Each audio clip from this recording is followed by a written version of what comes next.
and welcome to today's webinar on vicarious trauma and Bonjour its à tous et à impact. toutes et bienvenue au webinaire d'aujourd'hui sur le traumatisme indirect et son impact. Merci de vous joindre à nous et nous sommes ravis que vous soyez ici pour le premier webinaire d'ARESA. Je m'appelle Carolyn Whiteway, je serai votre modératrice. Je suis la directrice exécutive d'ARESA. L'ARESA, aussi connue sous le nom d'Atlantic Region Association of Immigration Serving Agencies, est une association cadre regroupant des organisations qui jouent un rôle important dans l'établissement et l'intégration des nouveaux arrivants dans nos communautés du Canada atlantique. Nous sommes très chanceux d'avoir comme conférencier aujourd'hui Vince Pietropaolo, le directeur général de Costi Family and Mental Health Services. C'est un praticien expérimenté et bien informé dans le domaine et il a fait de nombreuses présentations sur ces questions. Je voulais partager quelques notes utiles avant de commencer. Le webinaire d'aujourd'hui sera disponible sur demande après la session. Nous vous enverrons un courriel sur la façon d'accéder à la vidéo et à la présentation.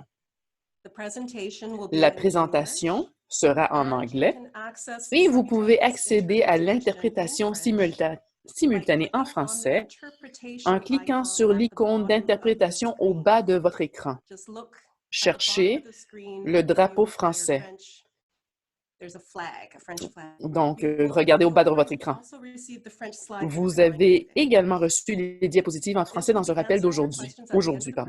Vince répondra à vos questions à la fin de la présentation. Veuillez taper vos questions dans la boîte de questions et réponses au bas de l'écran. Vous pourrez également voter pour vos questions préférées, ce qui nous aidera à établir des priorités. Enfin, veuillez utiliser la boîte de discussion pour nous faire part de tout problème technique que vous rencontrez et nous ferons de notre mieux pour vous aider. Donc, sans plus attendre, je voudrais commencer par souhaiter la bienvenue à Vince Pietropaolo. Vince, à vous.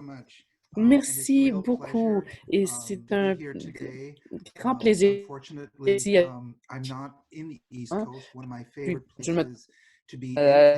Hôtesse, un des que je préfère au Canada, mais j'espère pouvoir m'y rendre dans un avenir rapproché, j'espère. Donc, je souhaite la bienvenue à tout le monde. Aujourd'hui, on va parler des traumatismes indirects et l'impact sur les prestataires de services.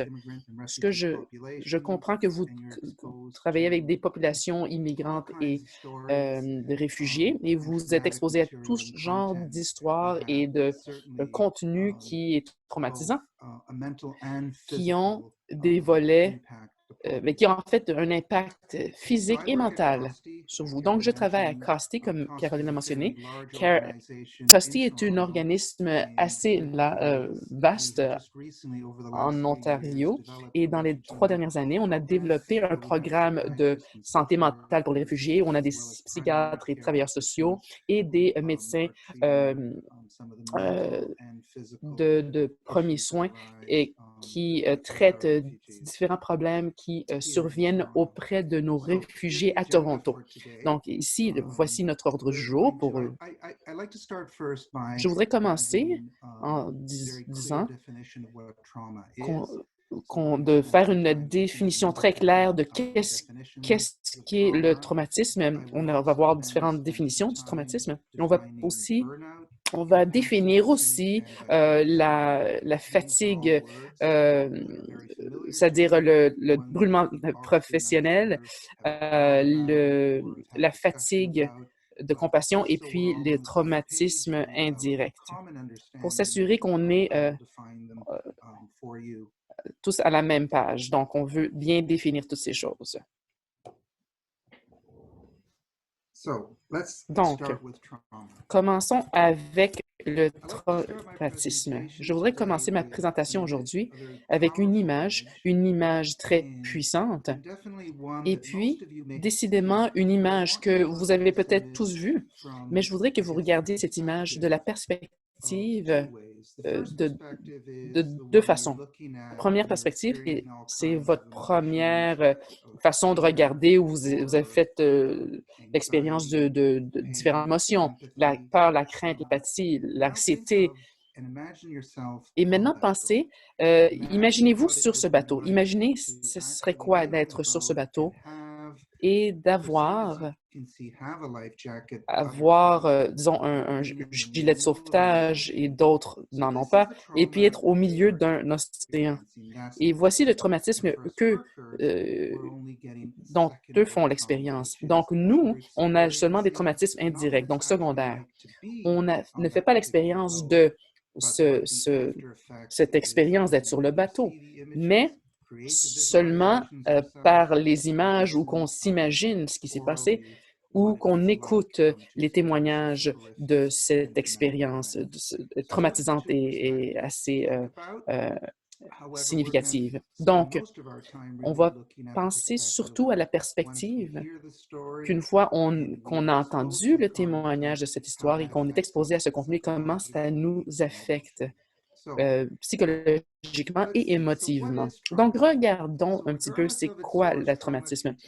Peu importe la source, le traumatisme contient 3 éléments communs. La plupart du temps, c'est une surprise. La personne est mal préparée pour ça, et puis il n'y a rien que la personne aurait pu faire pour arrêter l'événement. Donc, c'est à l'extérieur du contrôle de la personne. Donc, essentiellement, lorsqu'on fait l'expérience d'un traumatisme, il y a une partie de cela où la personne qui fait l'expérience de ce traumatisme direct n'a pas de contrôle, que ce soit une situation où la personne est agressée sexuellement ou abusée sexuellement, où la personne est vulnérable, ou que ce soit faire l'objet, c'est-à-dire survivre à un bombardement ou d'autres événements traumatisants, qu'ils soient environnementaux, que ce soit un ouragan ou Donc, c'est tous des traumatismes communs et puis ils font tous, ils ont tous les caractéristiques de ces 3 éléments.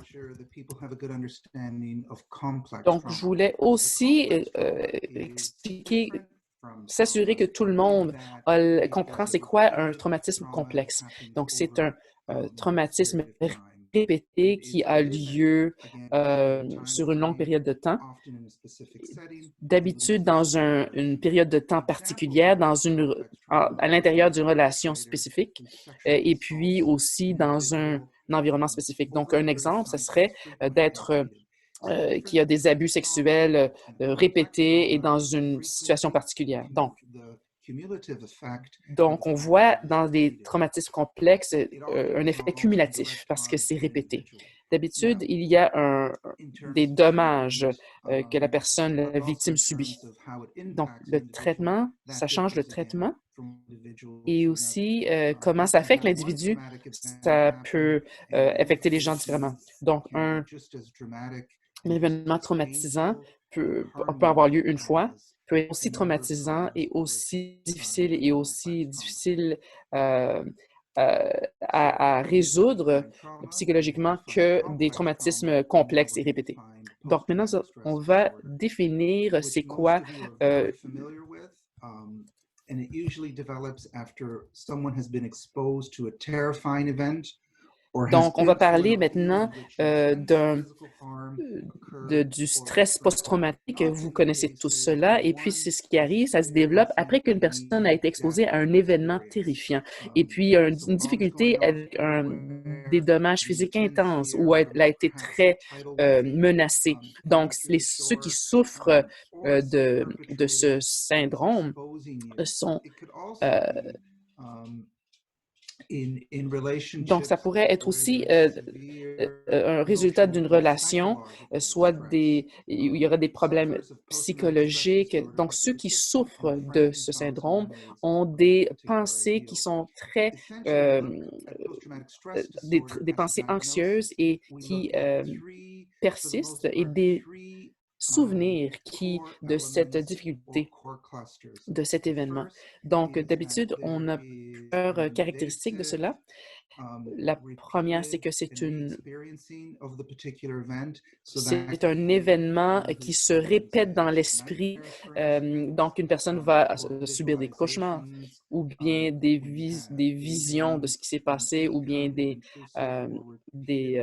imaginations intrusives, c'est-à-dire difficultés. Donc, ensuite, il y a une réponse émotive. On devient hyper vigilant. Donc, que ce soit une anxiété extrême, ça pourrait être une crainte extrême ou une panique. Donc, le fait que vous faites l'expérience de cet état, on panique un petit peu rapidement. Aussi, on évite certains,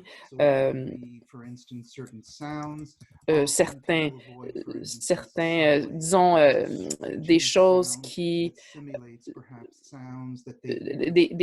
sont stimulantes, que ce soit des sons, des choses qui stimulent les souvenirs et qui rappellent les choses. Donc, ça pourrait être tout événement ou un son, une odeur, ou peut-être d'aller dans une foule. Peut-être que les gens commencent à avoir peur des foules à cause de l'événement. Quelque chose qui est relié dans notre cerveau à cet événement. Donc, pour avoir un diagnostic du syndrome de stress post-traumatique, il peut avoir des groupements de ces trois caractéristiques. Donc, les expériences des réfugiés et leur traumatisme, on voit souvent qu'ils vont avoir de la dépression, de l'anxiété, et l'irritabilité et l'agressivité. Vous allez souvent avoir des gens, une personne qui a eu un événement de traumatisme dans sa vie. Des fois, ils vont s'isoler. Des fois, ils vont des fois, ils sont agités, physiques, ils ont de la difficulté à respirer. Ils ont peut-être qui démontrent l'anxiété. Ou bien de l'irritabilité et puis de la dépression. Et aussi des débordements, des éclats. Ça dépend aussi de leur personnalité et leur niveau de résilience et les mécanismes de gestion du stress. Souvent, on voit de l'isolation, de la retraite sociale, éviter les autres. N'oubliez pas que les traumatismes affectent les mémoires. Il y a souvent des flashbacks, des fois c'est inconscient, et puis même les arômes, les odeurs peuvent rappeler certains souvenirs ou bien des flashbacks envahissants. Donc, aussi qui vont vous affecter la personne et puis réduire leur niveau d'attention. Donc, il y a beaucoup de choses difficiles à traiter par le cerveau. Donc, on peut faire l'expérience. C'est-à-dire qu'on peut avoir des problèmes de mémoire aussi, et puis des problèmes de concentration aussi. Donc, lorsqu'on travaille avec les réfugiés, on va aussi voir de la désensibilisation aux sentiments des autres. Des fois, ils sont très distants, d'une façon peut-être qui est peut-être paranoïaque, le manque de confiance des autres, qui ça désensibilise aux sentiments des autres. Ce qu'on voit souvent, c'est que les réfugiés ou des gens qui font l'expérience qui vivent un traumatisme, l'utilisation d'alcool et de médicaments et de drogues. Donc ils utilisent ces choses-là pour mitiger ou réguler ces émotions intenses. On va souvent voir une rage qui est très profonde. Donc, et aussi un manque de sommeil aussi. Donc, je veux que vous voyez que les traumatismes. Maintenant, nous avons beaucoup les politiques qui sont informés par ce qu'est le traumatisme.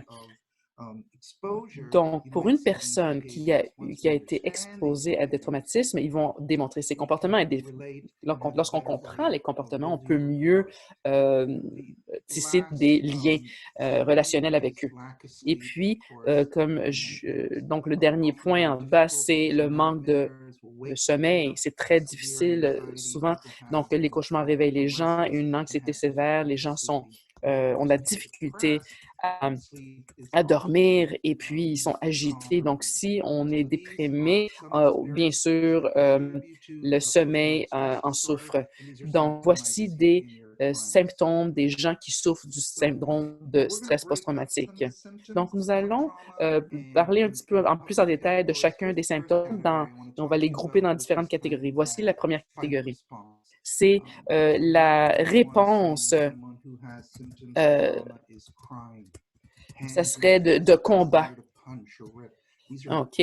Donc, lorsqu'on voit quelqu'un qui pleure ou quelqu'un qui met ses mains dans un poing, qui serre ses poings, qui désire frapper quelqu'un ou de déchirer quelque chose, lorsqu'on voit ce genre d'intensité d'émotion, soit qu'on veut combattre ou soit qu'on veut faire une fuite.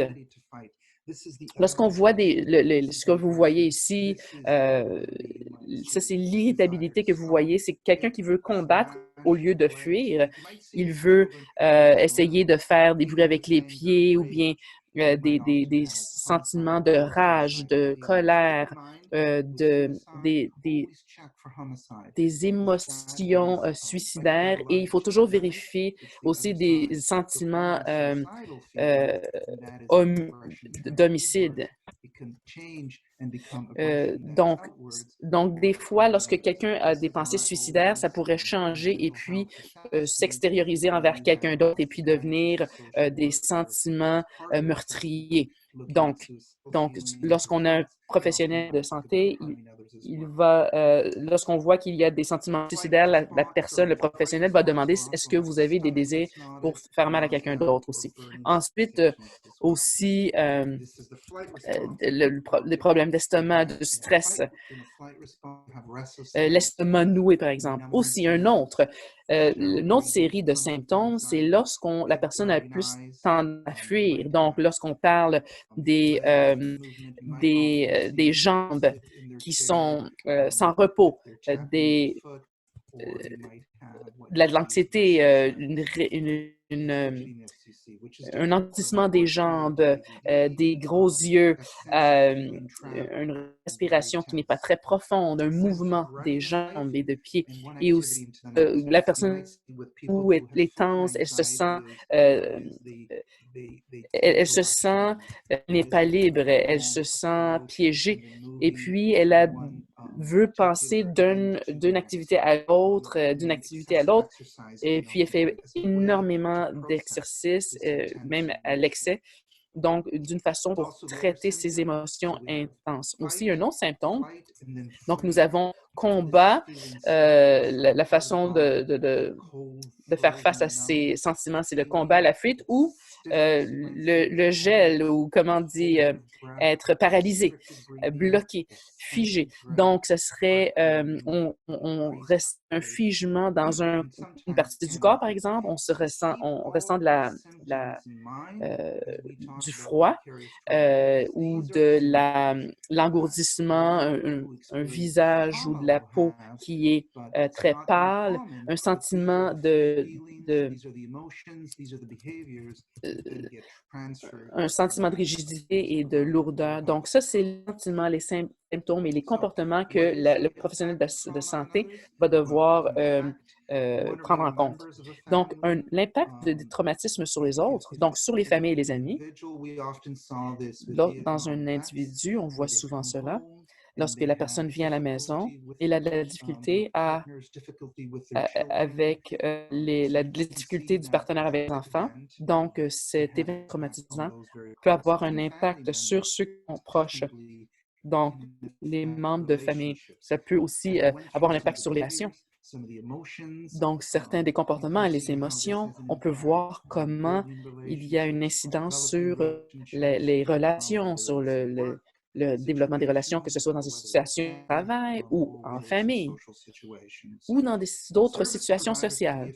Pour les prestataires de services, peuvent aussi être affectés après qu'ils aient entendu des histoires et ont été témoins de la souffrance des survivants des traumatismes. Et on va en parler un peu plus tard, donc de ce traumatisme indirect. Maintenant, passons. On a un petit peu compris c'est quoi le traumatisme et c'est quoi un traumatisme, quels sont les effets comportementaux, psychologiques et physiques qu'on voit chez nos clients. Et ce je dis souvent à nos clients, c'est qu'on a eu beaucoup de directeurs, des réalisateurs de films qui ont été capables de transmettre ces sentiments sur scène, c'est-à-dire à l'écran.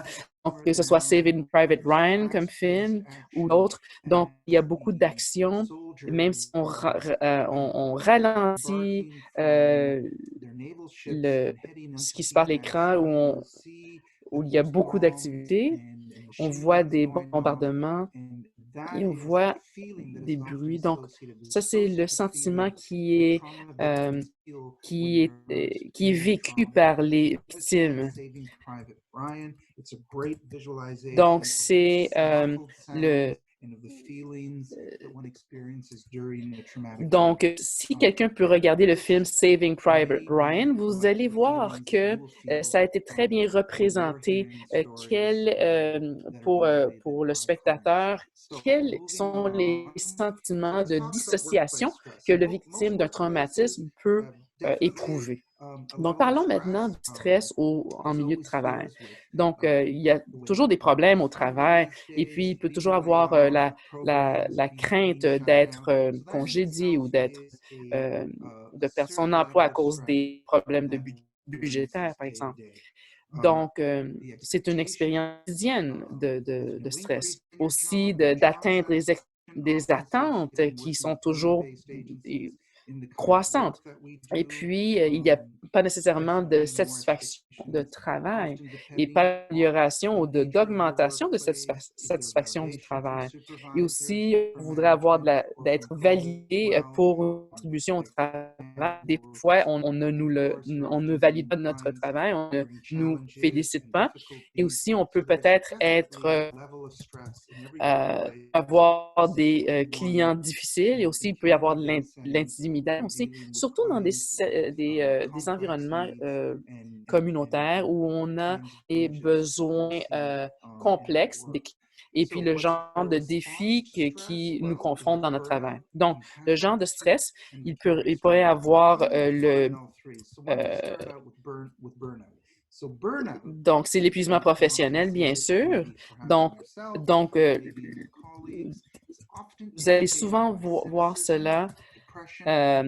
C'est indiqué par le cynisme, la dépression et la léthargie, et ce n'est pas un résultat simple d'un travail. Donc, l'épuisement professionnel, ce n'est pas simplement d'être épuisé parce qu'on travaille trop longtemps. On n'est pas en contrôle de la façon d'accomplir son travail. Lorsque les objectifs du travail ne résonnent avec vos propres valeurs, et puis lorsque vous n'avez pas un bon soutien social. Donc, ce n'est pas de trop travailler. C'est vraiment surtout lorsque les valeurs au travail ne sont pas les mêmes que les vôtres. Donc, si quelqu'un qui est très qui est empathique et puis très généreux, mais n'a pas la satisfaction personnelle dans son travail. Donc, on devient alors cynique et peut-être déprimé.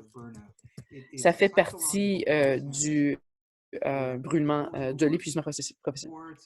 Parce qu'on travaille, parce qu'on essaie d'accomplir ou ce qu'on fait dans le travail quotidiennement ne s'aligne pas avec ses propres valeurs. Donc, ce n'est peut-être pas lié au travail des clients et votre relation avec les clients. Donc, Pour ce qui est de la fatigue de la compassion, c'est quelque chose, c'est une conséquence non voulue, mais naturelle, prévisible et traitable et prévenir auprès des gens qui souffrent. C'est ce qui se passe lorsqu'on travaille avec des gens avec des difficultés sur longue période de temps. Je suis désolée parce qu'on dirait que mes diapositives se déplacent sans moi, donc sans que je fasse quoi que ce soit. Donc, pour ce qui est de la fatigue de la compassion, c'est lorsqu'on travaille et on interagit avec des clients qui ont des états d'âme extrêmes. Donc, on est préoccupé par la souffrance de ces gens-là jusqu'au point où on pourrait avoir un stress traumatique secondaire. C'est cumulatif comme effet et n'est pas nécessairement particulier au travail traumatique.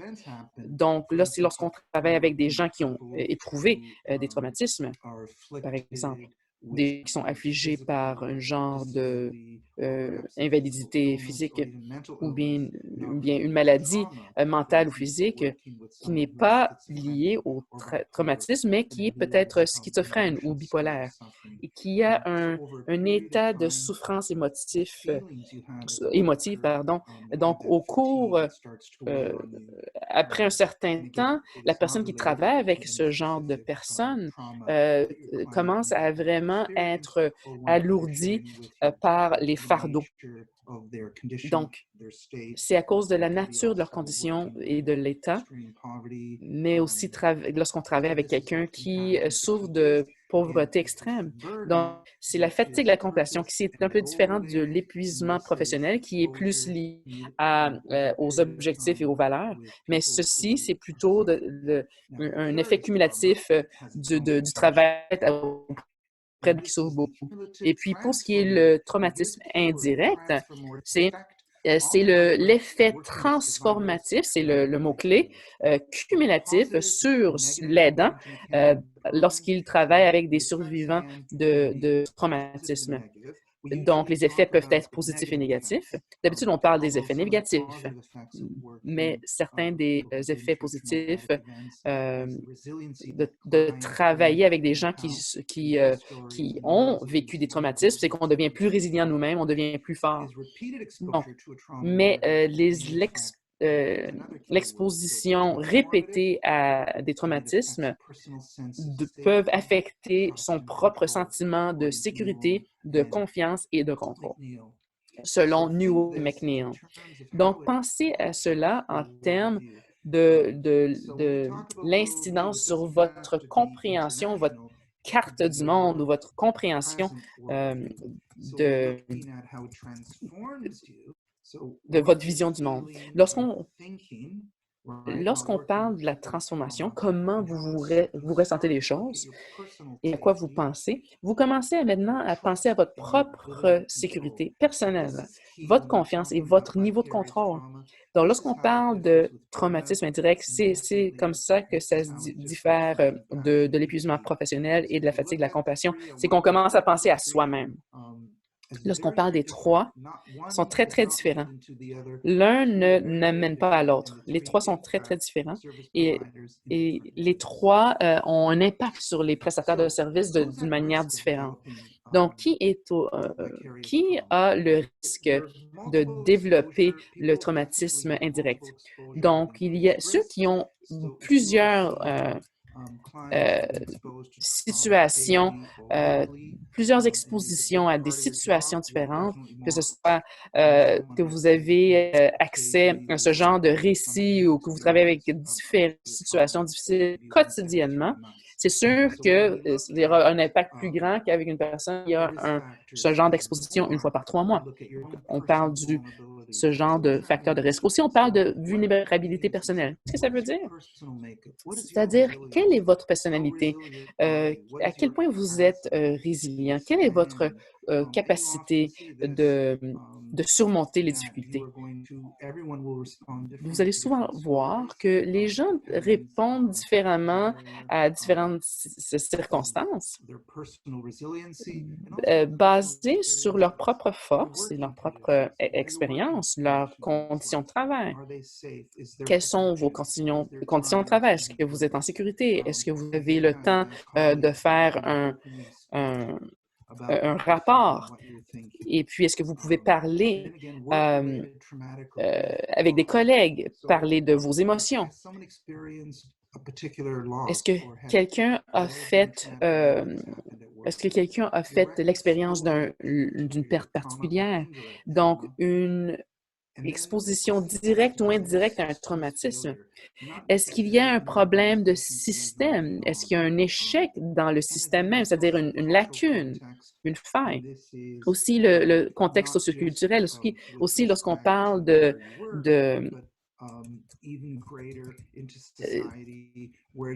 et puis aussi, ce n'est pas aussi, lorsqu'on parle de contexte socioculturel, on ne parle pas seulement du travail, on parle des valeurs, on parle de votre vision du monde aussi. Donc,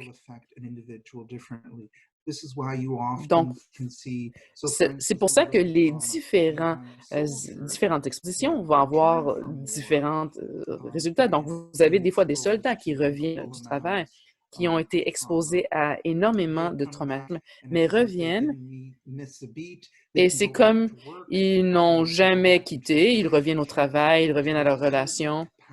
Donc, il y a une certaine capacité, une certaine résilience que d'autres reviennent. Ils sont exposés à des événements traumatiques particuliers les mêmes, hein, mais ne peuvent pas retourner au travail. On a tous des réponses différentes et ça dépend de tous les différents facteurs que vous voyez sur la diapositive. Donc, gardez cela à l'esprit lorsque vous regardez comment le traumatisme vous affecte.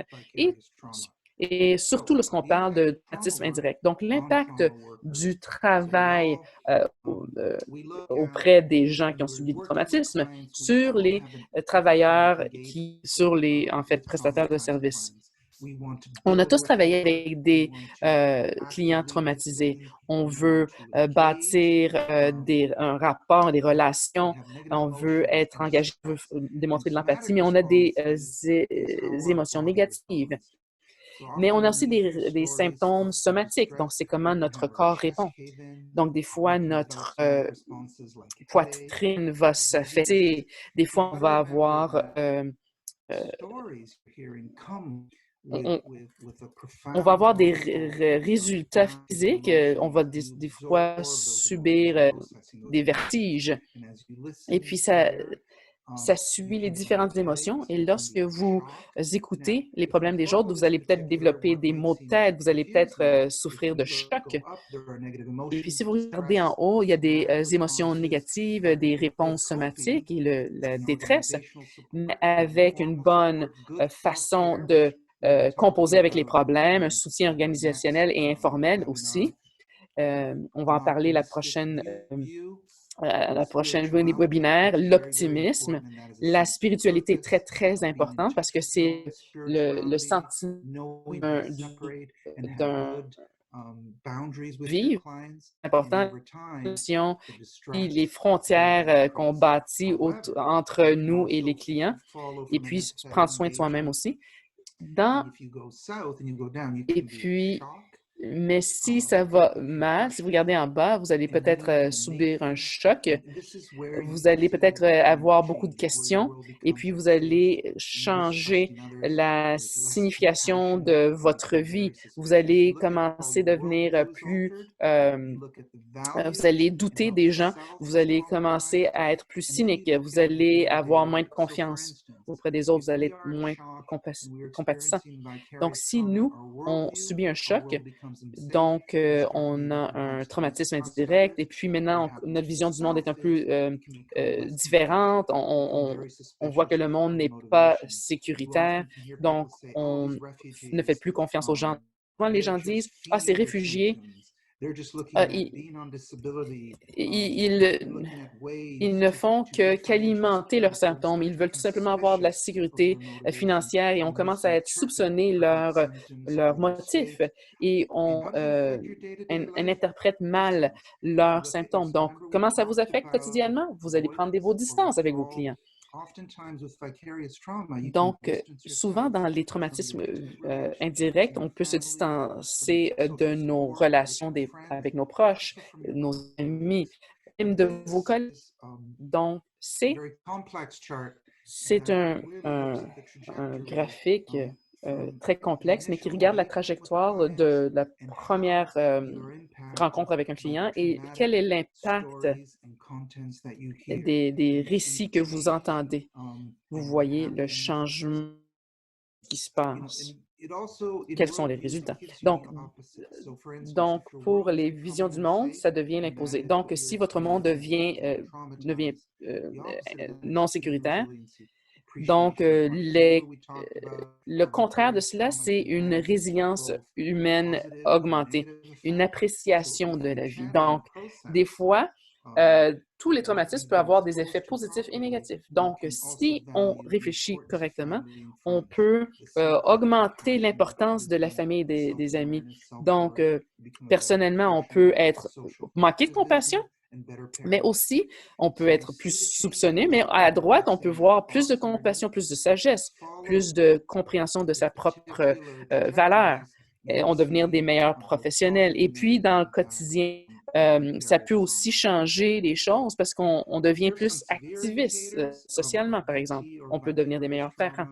Donc, les indicateurs sévères pour les traumatismes indirects, si quelqu'un regarde ici l'émission Les Sopranos, qui regardait, qui était une série télévisée du crime organisé. Et dans cette émission particulière, il y avait un psychiatre qui traitait un des membres ou des personnalités clés dans la famille. Donc, elle est exposée à tellement de récits de meurtres et de fraudes et de manipulations dès qui menaient qui mettait l'enfant sur le côté noir du comportement humain. Donc, elle essayait de composer avec tout ce traumatisme indirect. Donc, elle a commencé à devenir alcoolique. Donc, à cause de tout le stress qu'elle avait de son travail. Donc, ça, c'est un indicateur sévère lorsqu'on s'adapte mal au traumatisme indirect. Donc, c'est une dépendance accrue sur les substances. Ce n'est pas obligé d'être l'alcool. Ça pourrait être des médicaments, ça pourrait être des drogues, ça pourrait être, ou bien ça pourrait être aussi des comportements compulsifs, que ce soit trop dépenser, trop manger ou trop jouer, et aussi des dépendances de processus. C'est jouer trop de jeux vidéo ou trop magasiner. Donc, ça devient une distraction, une façon de composer avec le problème. Mais si vous dépensez trop d'argent dans le magasinage, donc c'est une façon ou si vous mangez trop pour remplir le vide ou vous distraire de ces émotions. Donc, ça, c'est des exemples de comportements où le jeu où le traumatisme indirect est extrême et n'est pas bien géré. On peut aussi parler des comportements réactifs. Donc, des fois, on pense on ne peut pas contrôler les émotions, on devient agressif ou on commence à pleurer sans contrôle. Un autre indicateur, ce serait des plaintes somatiques. Donc, ce serait des problèmes physiques chroniques, que ce soit des douleurs au dos, au cou, aux épaules, Donc, ça, c'est des problèmes courants qui ressortent lorsqu'on a un problème cumulatif avec les traumatismes indirects. Aussi, lorsqu'on ne se prend pas bien soin de soi-même. Lorsqu'un collègue est exposé pendant longtemps, donc c'est comme si les clients vivent dans notre pensée. On peut avoir de l'anxiété et de la dépression. Et lorsqu'on regarde l'apparence d'une personne qui travaille avec des gens qui ont beaucoup de difficultés, ce que les psychologues regardent, les psychologues et les psychiatres regardent l'apparence d'une personne. Est-ce que la personne, elle est bien mise ou bien est-ce qu'elle est tout simplement mal habillée, en désordre, débraillée, décousue? Est-ce qu'elle arrive tard au travail? Donc les personnes qui souffrent de traumatisme indirect vont venir tard au bureau. Ils ne vont peut-être pas garder leurs promesses. Et puis, vous voyez qu'ils sont mal habillés. Et puis, on peut voir qu'ils ne prennent plus soin d'eux-mêmes. Donc, prendre soin de soi-même est très, très, très important. Donc, même au niveau organisationnel ou à un niveau individuel, lorsqu'on ne prend pas soin de soi, lorsqu'on ne traite pas nos émotions, lorsqu'on ne mange pas bien, lorsqu'on ne fait pas d'exercice, lorsqu'on ne fait pas de conversation, lorsqu'on ne discute pas de nos problèmes pour mieux gérer le contenu qu'on vient d'entendre, par exemple, ou des visualisations que nous avons de ces récits qu'on entend qui sont traumatisants. Donc, c'est un problème. Donc, les soins administrés ou bien les soins personnels sont très, très importants. Ça va vous permettre de mieux gérer votre propre vie, mais aussi servir les autres. Et vous ne pouvez pas servir d'une propre... on ne peut pas être vide et aider les autres. OK, souvent, les gens disent, où est-ce que j'ai trouvé mon chargeur pour mon téléphone? Mais c'est la même chose si votre téléphone ne peut pas durer à tout jamais sans être rechargé. Donc, c'est la même chose pour vous. Si vous ne nourrissez pas, si vous ne vous nourrissez pas, si vous ne vous reposez pas, si vous ne remplissez pas votre âme et votre esprit, votre corps de bonté, de force, donc vous n'allez pas pouvoir résister à être, à douter des autres et avoir plus de problèmes, de voir les choses d'une manière négative. Donc, si vous voulez avoir plus de compassion, c'est ce qu'il faut faire. Donc, voici certains des articles que j'ai lus. Je serais très heureux maintenant de répondre à vos questions. Je vous remercie beaucoup pour votre patience. J'espère que les informations que je partage avec vous, ça vient de ma propre expérience, de mon travail dans le domaine, et j'espère qu'il y aura un bon impact sur votre travail, et je suis très, très heureux de répondre à vos questions liées à cela. Même si vous avez des situations qui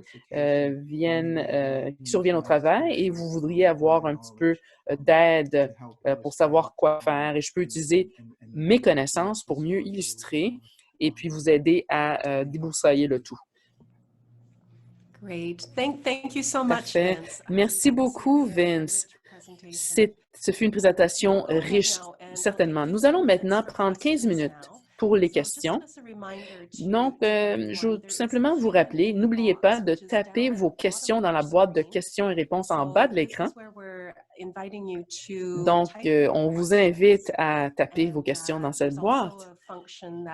Il y a aussi une fonction où vous pouvez voter et puis voter pour les questions que d'autres personnes ont de poser, et puis on va pouvoir déterminer quelles sont les questions qui vous intéressent le plus. Donc, je ne vois pas de questions posées encore une fois, mais n'hésitez pas à taper vos questions. C'est un super moment de vous entendre, Vince. Donc, pendant qu'on attend les questions, est-ce qu'il y avait quelque chose que tu voudrais souligner, Vince? Non, je voulais tout simplement souligner que le travail que nous faisons tous est très, très important. Il ne faut jamais sous-estimer l'impact sur une période de temps. On ne veut pas perdre nos talents, notre passion. Et puis, on n'est pas dans ce travail pour perdre notre brillance et perdre notre potentiel, mais on veut augmenter notre potentiel. Donc, je ne peux pas sous-mentionner ou ne pas mentionner à quel point notre travail est important. Je voulais tout simplement souligner ce point important. Fantastique. Bon, je vois certaines personnes qui se sont joints à nous un peu plus tard. Je veux tout simplement vous dire que oui, définitivement, nous allons partager ces diapositives que vous avez vues aujourd'hui. Et puis, ce webinaire va être disponible sur demande. Vous allez pouvoir visiter le site web d'ARESA et soit voir la présentation en français ou en anglais. Sur notre site web. Donc, il n'y a pas de problème si vous n'avez pas entendu les présentations dès le début. Donc, il y a l'enregistrement aussi, donc le webinaire sur demande aussi. Donc, j'ai une question ici. Quelqu'un a posé la question, est-ce que c'est possible de faire l'expérience d'un épuisement professionnel, de la fatigue de compassion et le traumatisme indirect? Est-ce qu'on peut faire l'expérience des trois en même temps? Je pense que oui, dans certaines façons, mais ils se recoupent un petit peu, comme si on regarde l'épuisement professionnel. Si on vous posez, si vous devez vous poser des questions, est-ce que votre travail est aligné avec vos valeurs, vous devenez plus cynique. C'est-à-dire, si vous souffrez, là.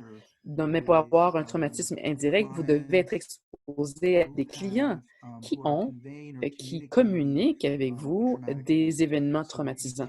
Donc, vous ne pouvez pas avoir de traumatisme indirect si ça n'arrive pas. Si vous êtes un planificateur financier dans une banque et votre client est peut-être un réfugié qui va vous dire, vous parler d'un traumatisme particulier dans sa vie. Généralement, ce n'est pas cumulatif, mais des éléments de chacun dans chacun. Donc, lorsqu'on regarde la fatigue de compassion, on peut voir la fatigue de compassion. Oui, vous pouvez avoir la fatigue de compassion, là, travailler avec des réfugiés, vous êtes dépassé, vous êtes exposé à plein de souffrances. Et puis, vous êtes exposé à beaucoup de contenu qui est négatif. Vous êtes accablé. Mais si vous travaillez dans l'armée du salut et vous travaillez avec qui sont itinérants ou qui sont pauvres, vous n'êtes pas exposé à des événements particuliers qui sont traumatisants. Vous n'avez pas nécessairement le traumatisme indirect, mais vous êtes peut-être que votre compassion va diminuer parce que si vous ne prenez pas soin de vous-même et vous allez être peut-être accablé. Donc, voilà où on devient plus cynique. Vous êtes dépassé partout. Ah, ben, ils sont toujours bien, ils profitent du bien-être social et puis ils profitent du gouvernement. Donc, voici le genre de cynisme qui vous pousse à juger les gens sans les faits, sans bien comprendre les choses, au lieu de regarder un client et d'écouter. Et donc, il faut bien regarder la définition des choses. Donc, il faut, lorsqu'on parle d'alignement des valeurs avec les valeurs mises de l'avant au travail, là qu'on parle de brûlement d'épuisement professionnel. La fatigue de la compassion, c'est différent. Et puis, le traumatisme indirect, c'est vraiment lorsqu'on entend les récits de traumatisme, d'événements traumatisants pour les autres. Donc, pensez à... J'espère que je vous aide à délimiter les trois. Merci Vince, nous avons une autre question ici qui pose, est-ce que vous connaissez d'initiatives d'organisation pour soutenir le personnel? Je voudrais rappeler aux gens que le webinaire mardi prochain va regarder surtout sur les soins auto-administrés ou les soins personnels qu'on se donne. Donc, l'importance de cela. Donc, au Manitoba, un organisme au Manitoba qui travaille avec le personnel et qui a développé des initiatives et des politiques même qui aident les membres du personnel. Donc, une des choses que nous faisons à Costi, nous avons la flexibilité des heures de travail. Donc, les gens peuvent incorporer des temps de repos pendant la journée pour écouter leur corps et puis s'assurer qu'ils peuvent se reposer lorsqu'ils en ont trop. Donc, mais il y a aussi, et je ne veux pas trop parler des exemples, mais ce que les organismes font aujourd'hui aussi, c'est quelque chose d'assez nouveau, mais ils sont en train de développer des politiques qui sont informées, c'est-à-dire qui sont informés sur les traumatismes. Donc, que ce soit des politiques sur les agressions sexuelles ou bien des politiques reliées à la santé et la sécurité. Donc, le personnel de soins ça commence à devenir clair dans les directions des différents organismes et c'est important de s'occuper du personnel, des membres du personnel qui s'occupent de gens qui subissent des traumatismes. Donc, je sais que c'est assez vague, mais voici ma réponse. Merci. J'ai une autre question pour toi, Vince. Comment on peut soutenir les collègues de travail que tu soupçonnes souffrent de fatigue de la compassion à cause de leur interaction avec les clients? Ça, c'est une question excellente. Je pense que souvent, comme travailleur, on a souvent travaillé avec quelqu'un qui, à un moment donné ou à un autre, devient amer et très cynique. Mais il faut toujours travailler il faut approcher la personne d'une manière sans jugement, mais d'une manière qui lui démontre ton soutien. Et puis, lui dire, j'ai remarqué, quand tu parles à tes clients d'une manière négative ou d'une manière où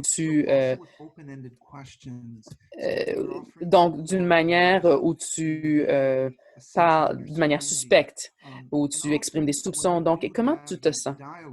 Donc, souvent, lorsqu'on commence un dialogue au lieu d'un monologue, au lieu d'aller à un superviseur et lui raconter ça.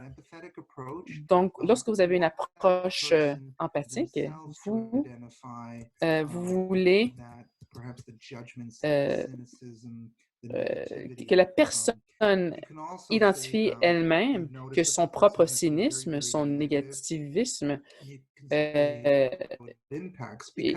puis et vous pouvez aussi parler donc elle va pouvoir avouer plus facilement. Donc, vous pouvez aussi lui dire quel impact cela a sur vous, sur l'environnement de travail, parce qu'il y a un impact sur les autres lorsqu'une personne devient cynique. Et peut-être que vous pouvez offrir un soutien. Hey, on devrait aller prendre une marche. Peut-être que vous avez une pause. Peut-être que vous êtes en train d'atteindre votre limite. Donc, souvent, vous devez garder à l'esprit que souvent, lorsqu'on regarde un épuisement professionnel ou la fatigue, la compassion ou bien le traumatisme indirect, la personne qui vit cela n'est peut-être pas consciente de sa nouvelle souffrance. Donc, un de votre travail, c'est de sensibiliser la personne et rendre la personne consciente de ce que vous voyez. Comme on a dit, que 80% de notre vie est subconsciente. On n'est pas même conscients de nos comportements. D'autres personnes peuvent peut-être le voir, mais c'est comme ça que j'approcherais, que j'aborderais ce problème. Parfait. Nous avons une autre question. Quelqu'un avait noté que des fois, il y avait deux parties qui communiquent les uns avec les autres et puis ont un impact les uns sur les autres et cet impact peut être négatif. Donc, est-ce que vous avez des conseils là-dessus? Si j'ai bien compris la question, donc vous parlez de deux prestataires de services qui eux-mêmes ont eu leur propre traumatisme et puis travaillent avec des victimes de traumatisme et puis leurs communications sont négatives les uns envers les autres. J'essaie de deviner, mais la personne qui a posé la question peut peut-être clarifier dans la boîte de clavardage. Peut-être qu'une personne est une personne responsable de l'établissement et puis qui a eu un traumatisme et puis en train de communiquer avec quelqu'un qui a subi un traumatisme. Une des choses qui est importante, voilà pourquoi c'est important d'avoir une politique qui est informée par les traumatismes, c'est que nous avons tous dans notre historique, on a été exposé à un événement traumatisant dans nos vies. Le Canada est composé d'une population très diverse, de gens qui viennent de partout dans le monde avec différents pays, des différentes expériences et différentes familles. Donc, lorsqu'on travaille avec des gens qui ont subi du traumatisme, ce n'est pas rare de voir que votre propre traumatisme reprend surface. Donc, c'est très confidentiel, donc c'est difficile d'approcher quelqu'un et de lui parler directement comme ça, mais on peut peut-être regarder le comportement de quelqu'un. Si on commence à en connaître plus là-dessus, donc on veut garder la confidence de la personne et garder les choses privées. Mais si vous voyez un collègue de travail qui vous tient à cœur, il faut l'approcher d'une manière très empathique et puis vous pouvez peut-être souligner certains comportements et certaines émotions. Et vous pouvez dire à quelqu'un, j'ai remarqué que vous semblez en colère. Est-ce que tout va bien? Vous voulez peut-être valider l'émotion, peut-être, mais n'est pas interpréter ou approcher quelqu'un, dire, hey, est-ce que tu as eu le traumatisme dans ton récit, dans ton histoire? Est-ce que quelque chose est arrivé? Donc, la personne va peut-être être paralysée à cause de votre remarque.